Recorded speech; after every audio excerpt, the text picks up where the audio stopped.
all the time. All the time. God is good. Praise the Lord. Now and forever. And forever. Praise the Lord. The will of the Father. Yes, I will. Yes, I will. The will of the Father. Praise Yahweh. Praise Yahweh. Hallelujah. Ayan. Mapagpalang hapon po sa ating lahat. Palang ako naman kapatid. Magandang hapon. Para ba tayo? Amen. Amen. Kaya tayo narito tayo nagpala ng Diyos. Amen. Amen. Sa ating pong ebanghelyo ngayong hapon na ito ay tungkol sa isang lalaking bulag. No? Pagkasilang pa lang niya, siya ay bulag na. Amen? Kaya siya ay inuusgahan ng mga Pariseo. Kaya siya bulag dahil siya ay makasalanan daw. Oo, nagmagulag. bulag. Tinanong natin ang mga alagad ng ating Panginoon. Sabi, Rabbi, sino po ang nagkasala? Yun po bang taong bulag o ang kanyang mga magulang? Kaya siya ay ipinanganak na bulag. Ang sagot ng ating Panginoon, hindi dahil siya ay nagkasala o ang kanyang mga magulang, kaya siya ay isinilang na bulag. Kasi siyempre alam ng Diyos. Kundi para ipakita ang kapangyarihan ng Ng Diyos. Diyos. Amen? Kaya naman, Sila sa Diyos. gumawa ng himala ang ating Panginoon. Siya ay gumawa ng lumara sa lupa at gumawa siya ng putik. No? At inilagay sa mata ng bulag. Amen. At sabi niya, pumunta ka sa Siloy. Siloy. No? At hugasan mo ang iyong mga mata. At makakakita ka. Amen. At pagbalik na ng lalaki, siya ay nakakakita na. Amen? At dahil doon, amen, sa kapangyarihan ng ating Panginoon, sa kanyang himala, ay nagtiwanag ang mata ng taong bulag. Amen.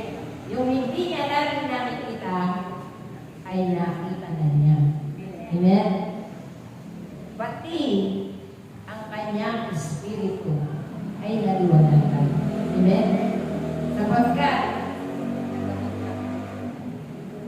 sabi na niya, siya ay naniwala at nanali na ang nagpagaling sa kanya ay ang Mesiyas. Amen? Kaya naman, ang nagulat ng mga Pariseo at kanyang mga kapitbahay. Hindi ba ito yung taong bulag na namamalimos? Nagtalo-talo pa sila. Yung iba sinasabi, siya nga. Yung iba naman, kamukha lang yan. Kaya, tinanong nila, yung taong bulag. Ikaw nga ba yung taong dati bulag na namamalimos? Ako nga po. Sinabi niya naman. Sinabi na nga niya totoo eh. Tapos talaga hindi pa sila maniwala. Kasi nga bulag. Tinawag pa yung kanyang mga magulang. Ito nga ba ang iyong anak na dating bulag? At pinatotohanan ang kanyang mga magulang. Kilala ko namin siya. Siya na nga po yun. At dahil, siya na po ang tanong ninyo. Tungkol po si sino. Ang tungkol sa taong nagpagaling sa kanya. Dahil natatakot siya at sila, yung mga magulang niya, na itiwalag sila no, ng mga Pariseo. Kaya muli siyang pinatawag at pinatutuhanan niya. At sabi ng mga Pariseo, talagang sila ay bulag. Nakatilang niya ang kanilang mga mata. Ngunit bulag pa rin sila sa katotohanan. Amen. Amen. Sapagkat sabi niya, ang tao yan ay makasalanan. Bakit siya makakapagpabilat ng bulan? No? Ikaw ba ay sumasampalataya sa tao yun? No? Binalit sa kanila nung tao, sa kanila yung tao yung tanong. Kaya bakit kayo din po ba ay sumasampalataya dahil sa kapangyarihan niya? Nagalit lalo ang mga Parisiyo. Ikaw, na makasalanan, ikaw ang mahusga sa amin. Sabi niya. At sabi ng taong mula, kung talagang po siya ang makasalanan, bakit siya nakagawa ng himala? No? Hindi po ba ang taong makasalanan ay hindi makakagawa ng anumang himala? Wala siyang kapangyarihan. Amen. At lalo na galit sa kanya. Ikaw ba? Ikaw ba ang magsasabi sa amin ng ganyan? Kaya talagang ang mga Pariseo ay bulag sa katotohanan. Bulag ang kanilang pang-spiritual. Nasa harap na nga nila ang katotohanan. Ngunit, hindi pa rin nila matanggap. Amen? Talagang sila ay nagbubulag-bulagan sa katotohanan. Amen? Kaya, sabi nga, ano ba ang nakapagpapabulag sa mga Pariseo? No? Ang kanilang galit at inggit sa ating Panginoon. Sapagkat sila ay naiinggit sa ating Panginoon dahil sa mga ginagawang kababalaghan at sa mga hiwalang ginagawa ng ating Panginoon ay marami ang humahanga sa Kanya at marami ang nananampalataya. Amen? Kaya sila ay galit na galit sa ating Panginoon sapagkat nauubusan sila dahil sa kanilang, sabihin mo nga, sa kanilang kataasan, no? Talagang hindi nila matanggap. No? Nasa harapan na nga ay hindi pa nila tunay na nakikita. Amen? Tunay na sila ay bulag. Bulag sa katotohanan. Amen? Kaya, sabi nga, ang katotohanan ang makakagawa sa atin ng liwanag. No? Maniniwala lang tayo sa katotohanan sa pamamagitan ng ating Panginoon. Amen? Kung minsan kasi, nariyan na yung liwanag, kung minsan hindi pa rin natin napapansin. Andiyan na pala. Andiyan na pala sa harapan natin ang himala ng Diyos, pero hindi pa rin natin nakikita. Dahil kung minsan, tayo ay nabubulag pa rin. Saan tayo nabubulag? No? Kung minsan, sa kahirapan, no? Pag tayo ay maraming problema, pag tayo ay may karamdaman, diba?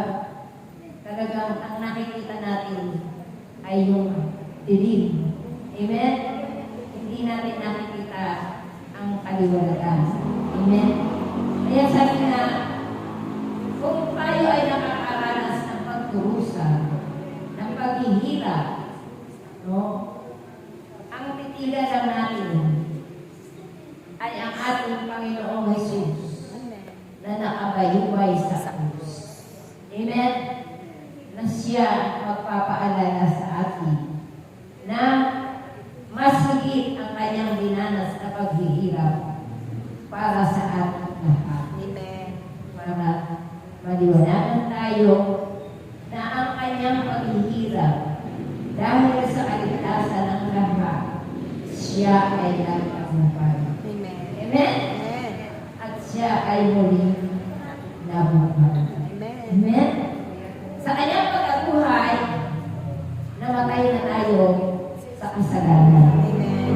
Tayo ay nabuhay sa katotohanan. Amen. Amen? Tunay na sabi nga, kung tayo man, ang ating mga kapwa ay nagkukulang sa atin. Nagkukulang tayo ng akisisyon, o nagkukulang tayo ng mga tulong o bilihin natin o yung mga ibinibigay sa atin na ang akala natin ay hindi sapat. No? Ang tingnan na natin ay ang liwanag ng ating Panginoon. Amen.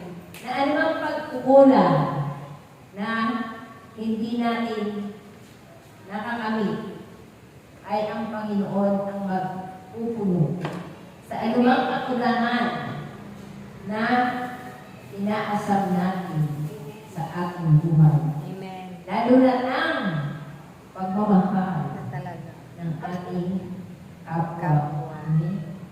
Ng ating mga Hindi na pa. mahal sa buhay. Saan hindi natin Amen. naman, banggit mo. Kaya, yan ay aking napapatunayan Amen. sa aking buhay. Totoo. Amen? Kung noon, ako'y uhaw na uhaw sa pagmamahal, sa atensyon, at inaakala kong ako ay kulang sa lahat ng bagay. Ngayon ulit, dahil sa kabutihan ng Diyos, ay nakita ko ang liwanag na dilat ng aking mga mata sa akin, dahil sa aking pananalig at pananampalataya sa Diyos. Amen. Praise Yahweh. Praise Yahweh. Na Hindi ka nag-iisa. yung kakulungan na hinihingi ko, magkakukula sa tao, ay ang Diyos ang nagpupuno. Amen. Ang siksik, digdig, at umaapaw. Amen? Amen. Sapagkat sa Kanya nagpumula ang lahat ng bagay. Amen? Damang-dama ko sa buhay ko ngayon na mahal ako ng Diyos. Amen. Mahal na mahal tayo ng Diyos. Amen. Nararamdaman niyo ba? Amen. Sabi ko nga, hindi siya nag-iisa sa appear eh. Daman-daman na natin ngayon. Totoo. Yung mga Yun yung pagkukulang hinahanap natin noon doon. ay hindi natin nakikita. Amen. Daman-daman na natin ngayon na tunay na sa ating pananalig at pananampalataya sa Diyos. Yan ang magbibigay sa atin ng liwanag. Ang liwanag ni Kristo. Amen. Lalo tayo na ngayon, panahon ng Kwaresma. Yan ang magbibigay sa atin ng kaliwanagan. Panahon ng pagsisisi. Totoo. Panahon ng pagbabalik sa Diyos. Panahon ng paghingi ng patawad. At panahon ng pagbibigay ng patawad. Amen. Amen? So, kung mayroon man daw sa ating nagkasala, ito ay ating patatawarin. Sapagkat kung hindi tayo magpapatawad, hindi din natin makakamit ang kapatawaran ng Diyos. Amen? Pag-ibig ang mahalaga. Amen? Yun na lang naiiwan. Huwag na daw natin tingnan kung ano man yung masamang ginawa sa atin ng ating kapwa. Ang tingnan na lang natin ay ang kabutihan ng Diyos. Amen? Na siya ang nagbayad, no, sa lahat ng mga pagkukulang ng ating kapwa. Amen? Kaya nga, kung merong nangutang, hindi nagbayad, ang Diyos ang magbabayad. Sobra-sobra pa. Amen. Amen? Kaya, mapalad tayo. Ang sabi nga ng ating Panginoon, kung merong humihingi, inyong bigyan. Kung merong nangungutang, huwag inyong pahihindian. Alam ko niya pa. Ayun. Diba? Yung pala magpahihindian. Huwag pahihindian. Si Ate Tess hindi pinahihindian. Kaya, pauna nga dyan. Kareli na. Kaya, sabi nga, Dalian mo't ako naman.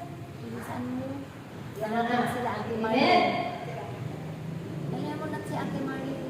Doon ay nga na Mawag na. liwanag ni Kristo at tinatanggap ng mayroong pananampalataya. Amen. Tunay.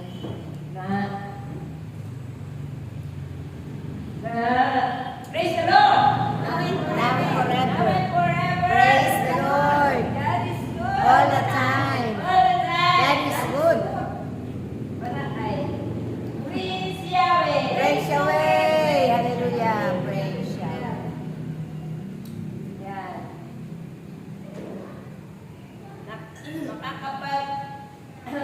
Makapangyarihang tanda.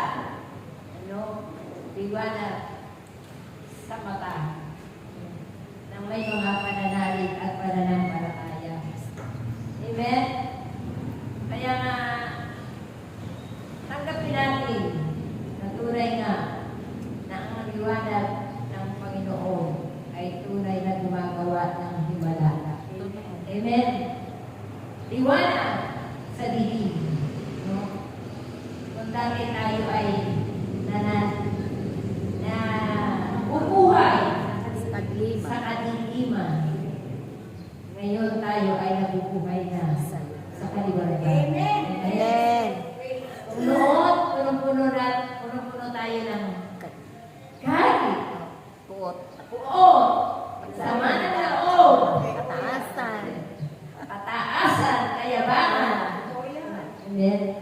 Na hindi tayo tumatanggap ng katwiran. Ang alam natin, tayo lamang ang tama. Lagi. Amen. Hindi tayo nagpapatalo. Totoo yun. Hindi tayo tumatanggap ng tayo ay nagkamali. Amen. Ang alam natin, basta wala, tama ako. Walang, hindi natin matanggap noon na tayo ay nakagawa ng kasalanan, na ang pagkakasala natin, kung minsan ay pinapaksa natin sa iba. Sinisisi natin yung sa iba. Amen? Ikaw kasi eh. Oo. Kaya ako, nagawa ko yan eh. Kasi ikaw eh. Nalisip pa. Amen? Nandamay pa. Ang dami pa. Yung inggit lalo. Talaga. Amen? Yan ang nakakamatay. Nakakamatay yun. Ang inggit. Amen? Number one. Ano? Talaga naman ang inggit katulad ni Herodes. Diba? Dahil sa inggit, no? Dahil sa kanyang sa inggit niya sa kapangyarihan, diba? Marami ang pinapatay niya, no? Nasanggol. Mga sanggol pa na walang kamalay-balay. Anghel pa. Amen. Dahil nabalitaan niya ang sila Sila. ang ang Panginoong Jesus ay nabagamit na ang kanyang kalooban sapagkat nababalitaan niya na mayroon ng talagang tunay na makapangyarihan na siyang maghahari sa sangkatauhan. At dahil sa inggit, ayun, pinahanap niya ang Panginoong Jesus. Pinairan niya naman. Nang mabalitaan niya yung mga tatlong pantas na hanapin ang ating Panginoon, nilinlang pa niya. Kapag inyong nakita, ay ituro niyo rin sa akin para ako ay Akala niya siya lang Sasama. matalino, ah. Yung akala niya. batid ng Panginoon ang lahat. Amen. Kaya siya ay nagsugo ng mga anghel na magtago ang tatlong ang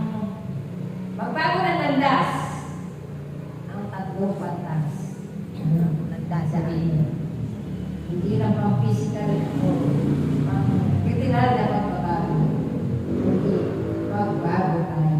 Amen. Baguhin natin ang ating sarili. Amen?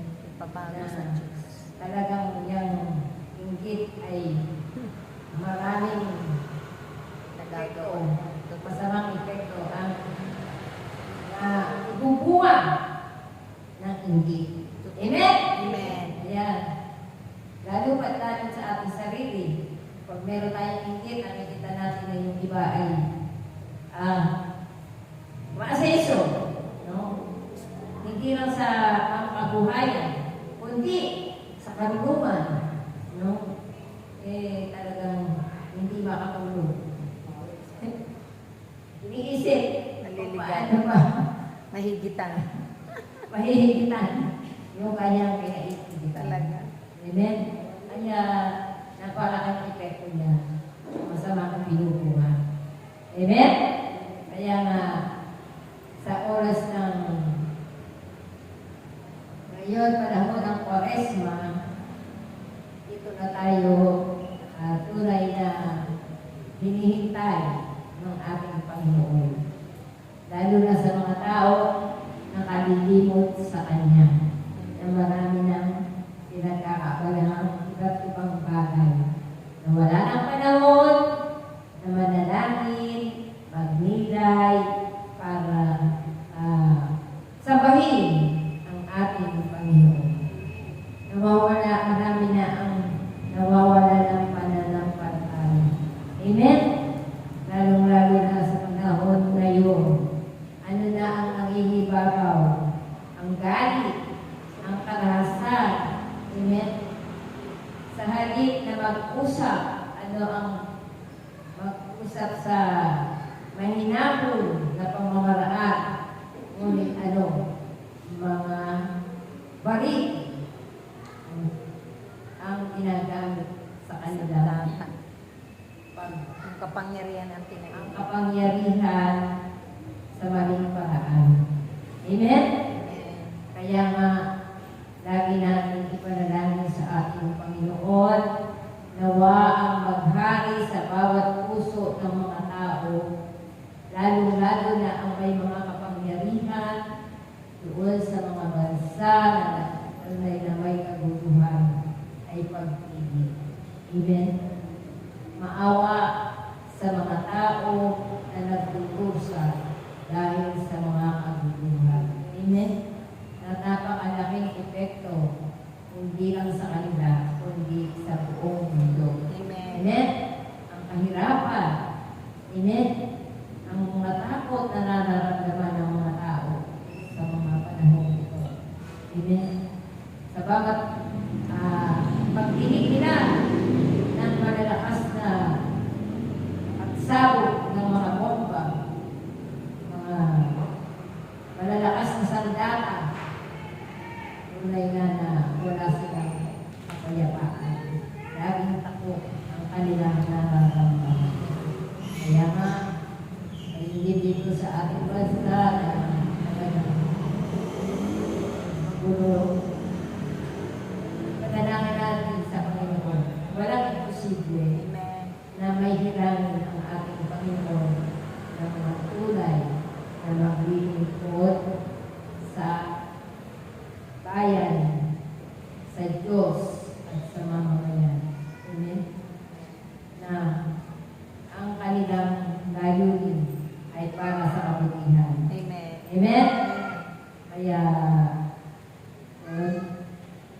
hallelujah, hallelujah. Hallelujah, hallelujah. Hallelujah, hallelujah. Naway ang bawat isa. Higit kayo ng mga tagapaglingkod ng Diyos. Sa pagsulong ng sanglibutan ito ay manatiling maging mababala. Puno ng pag-ibig, pagmamalasakit, paggalang sa isa't isa, pagpapatawad, puno ng mga bagay na mabubuti. Dahil ito man